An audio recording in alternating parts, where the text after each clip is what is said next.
পরিস্থিতি যেন না হয়, কোনো ধরনের কোনো সন্দেহ যেন এটা কি হয়েছে?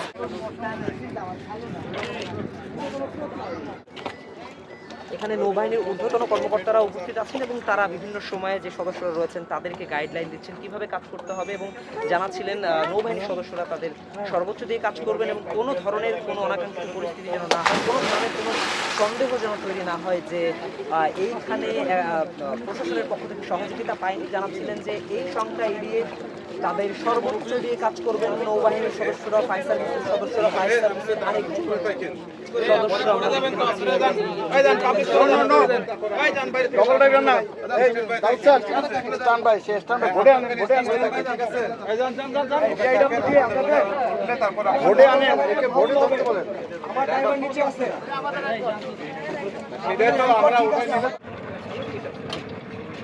দেখি ভাই ভাই অ্যাকশন ক্যামেরা ভাইয়া বসে আমি প্রথমে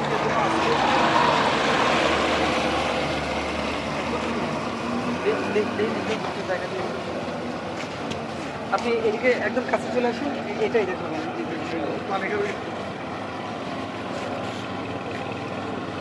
ভাই কবে পাবো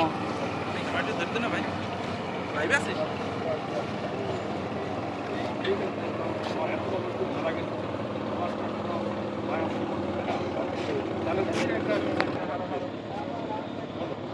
আসলে তৃতীয় দিনের মতো আজকে সকাল 8টা থেকে শুরু করছে, কিন্তু এর কোনো এখন উদ্ধার হয়নি। সেই সাথে গতকাল পর্যন্ত কিন্তু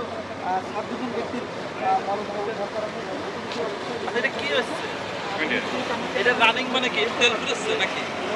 বুঝতেছে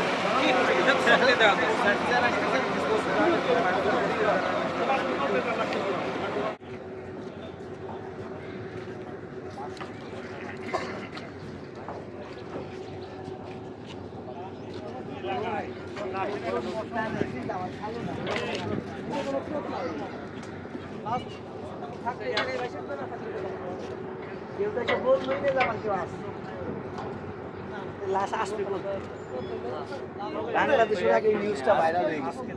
যদি কারো বাসা কেউ থাকতে অবশ্যই জানে আসলে ওখান থেকে কত মানুষ বললো সময় ট্রাইল না যে আমার পর